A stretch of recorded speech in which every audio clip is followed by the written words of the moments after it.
This town that you're seeing on the map right here, okay, this map, this town, Aita al-Shab, this is where the Zionists, the monsters, they were gathering. All of a sudden, Hezbollah, they have launched an attack on them. They got dispersed.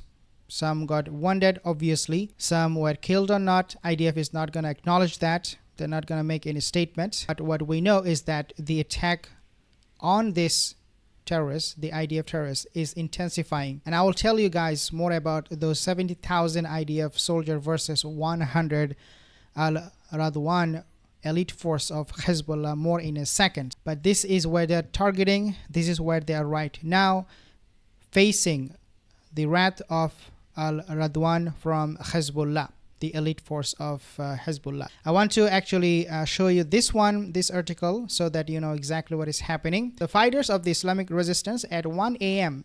on Friday targeted a gathering of Israeli enemy forces in the vicinity of the town of Aita al-Shab with a large rocket barrage. These rockets are being fired at them very, very intensely. The fighters of the Islamic resistance at 1:10 a.m. on Friday for the second time targeted a gathering of Israeli enemy soldiers in the vicinity of the town of Aita al-Shab while they were trying to evacuate the wounded and dead soldiers with a large rocket barrage. Okay, so we do not hear these stories from IDF, of course not. What they want us to believe is that they're winning. They are killing Yahya Sinawar, they're killing Hassan Nasrallah. They want us to believe that they're invincible. This is a fear tactic that the Zionists, they want us to have. A lot of fear, and want us to believe they're untouchable, they're undefeatable, and that they are invincible. That's exactly what Zionist propaganda wants you and me to believe by intimidating us through using their government proxy. For example, UK government.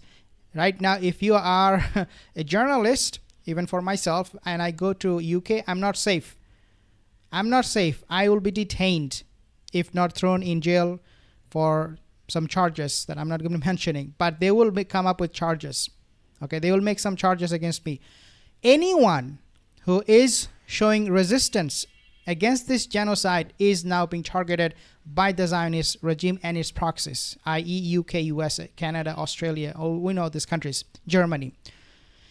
So now these people, because they don't want us to believe their weakness, they have weakness, they say, well, what kind of weakness we have? We are invincible.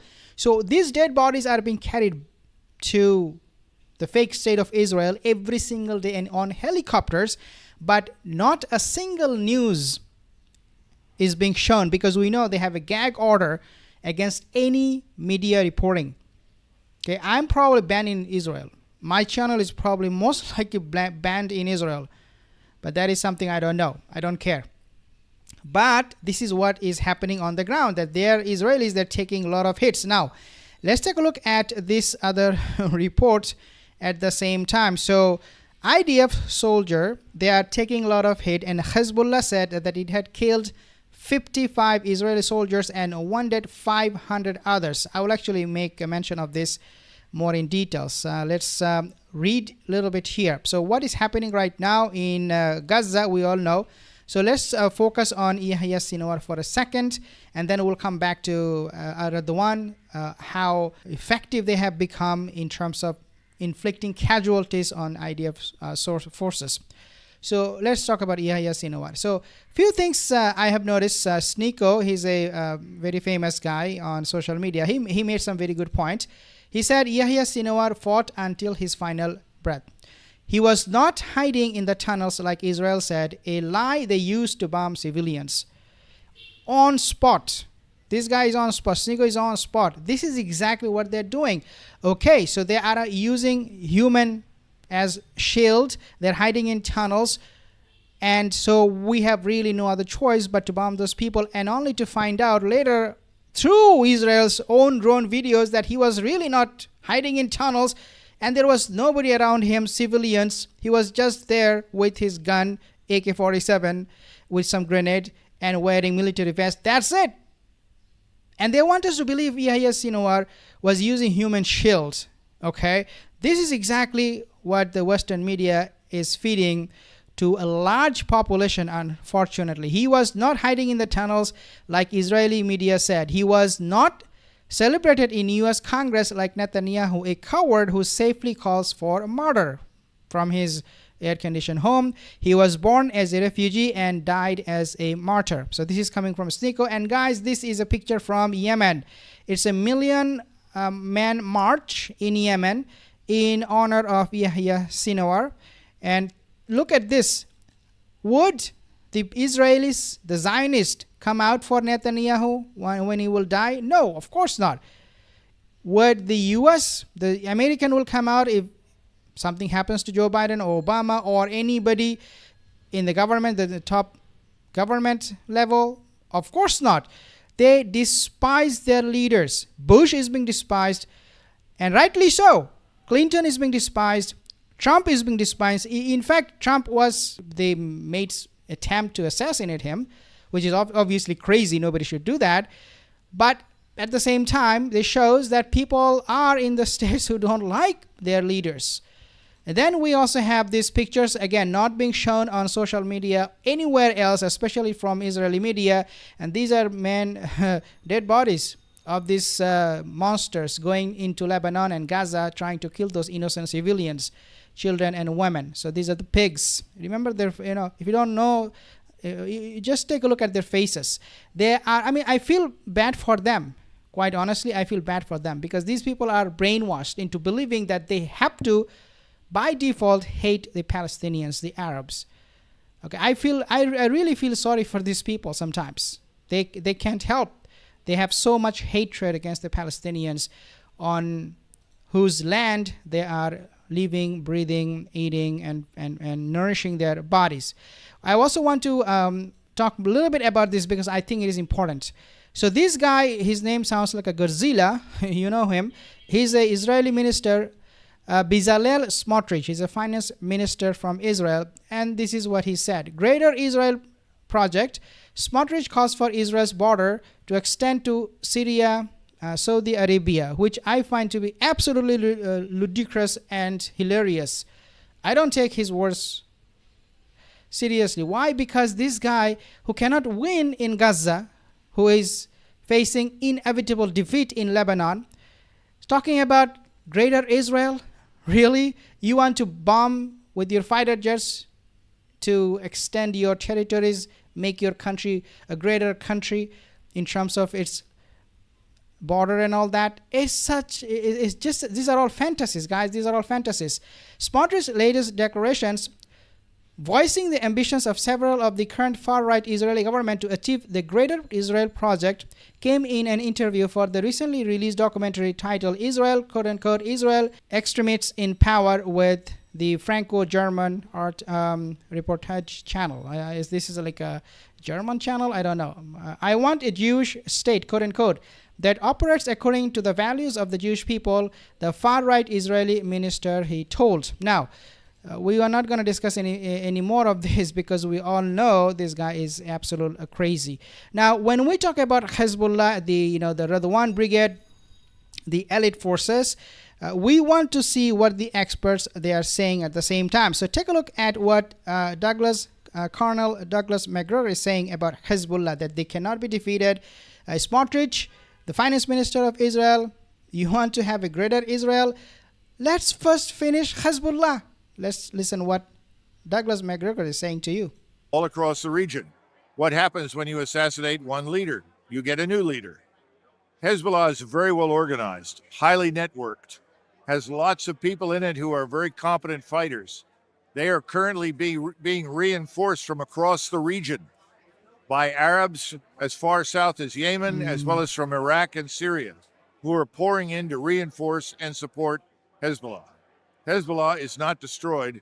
Hezbollah is not finished. Okay, so again, Hezbollah is not destroyed. Hezbollah is not finished. So Smotrich, deal with Hezbollah first, deal with Hamas first, then you can deal with Syria, and of course, you want to deal with Iran too, right? Well, that's your dream, that's your fantasy, and we wish you all the best with that. This guy is lunatic, we all know that. Now, he's not just the only lunatic out there. There are so many other lunatics. Take a look at this guy, this genocide maniac. He is shouting at this Beautiful rabbi. I love this guy. This rabbi, he stood up for Palestine. But look at this lunatic, what he's doing. You are a traitor. Go to Gaza, go. They want you in Gaza. Why you don't go to Gaza? Why you don't go to Gaza? Why you don't go? Why you don't go to Gaza? Why would he go to Gaza, you moron? Like, why would he go to Gaza? You are committing genocide there. Stop your genocide, then everybody can go. Not just this rabbi or Muslims, but Christians, Hindus, we all want to go to Gaza. We want to, all of us, we want to visit them. We want to help them. We want to bring humanitarian aid. They are stopping any aid going inside Gaza. And now they're telling this rabbi, go into Gaza for what?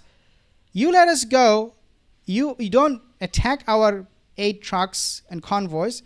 Then we can go. But this obviously, this Zionist, this maniac, he is fuming. He is absolutely rude in his behavior, very, very violent as expected, because, you know, the Zionists, they are all very, very violent. We all know that. Now, not everyone is that lunatic. Some lunatics are realizing, hey, we are actually lunatics and we are being labeled as maniacs, so let's do something. So what they did is this. 130 Israeli soldiers said, oh, no more.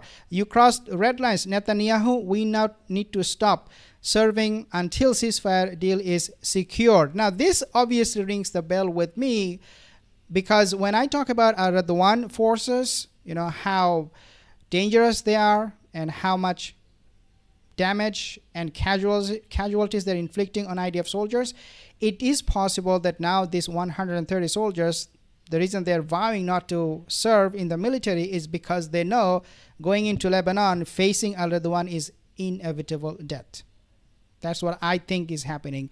But there is another report, Israeli government, they have actually suspended 5 of these soldiers from the military, because they said, we are not going to fight until we reach a ceasefire deal. I don't think any military personnel in Israeli IDF, they want a ceasefire or they care about the hostages anymore. I personally, I don't think so.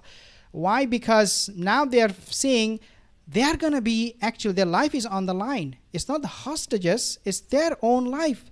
The Israeli military, they were not prepared to face Hezbollah, especially in Lebanon. And now all of a sudden they have to do this, so they're not feeling very comfortable with this. It is now clear that counting the war in Gaza does not only delay the hostages' return from captivity, but also endangers their lives. Exactly, this is what I just said. This army, this diaper army, they're now terrified to meet the real man on the ground, and that is the Hezbollah fighters from al-Radwan. So Hezbollah said, it's coming on Times of India reports that 55 Israeli soldiers and they have injured 500 others. And then since Israeli Defense Forces started their ground operations in Lebanon, this is the highest number of casualties right now.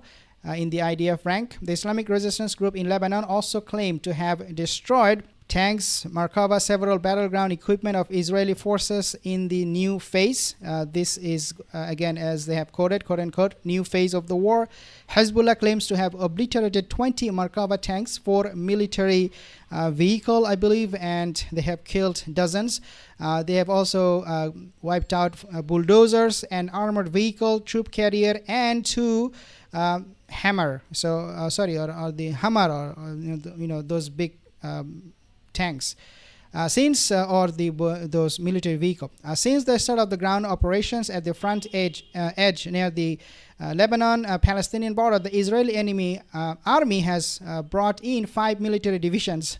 5 military divisions comprising of 70,000 officers and soldiers and hundreds of tanks and military vehicles. I actually shared a photo of that Israeli soldier. They're now surrounding themselves with tanks. Everywhere you see, when you see an IDF soldier, you see tanks, hundreds of them.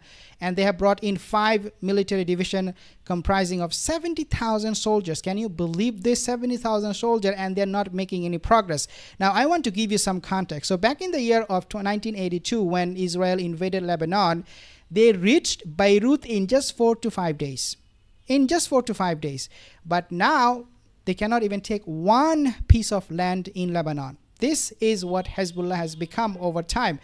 very, very strong. In contrast, hundreds of Islamic resistance fighters were fully prepared and ready to confront any Israeli ground incursion towards the villages of southern Lebanon. So still in southern Lebanon with all these fighter jets, tanks, Humvees, 70,000 military personnel, they are not making a single progress. At the beginning of this week, there was an escalation in the intensity of the heroic confrontations between Islamic resistance fighters and Zionist officers and soldiers advancing from multiple routes. These advances were covered by intense fire from air and artillery targeting the mentioned villages and their surroundings. So they are under the cover of their fighter jets and bombs that was sent to them by US and UK and Germany, and still they can make absolutely no progress. In fact, what is happening right now is that in this area that I've just mentioned to you, they're facing huge blow. This is the area where they're trying to get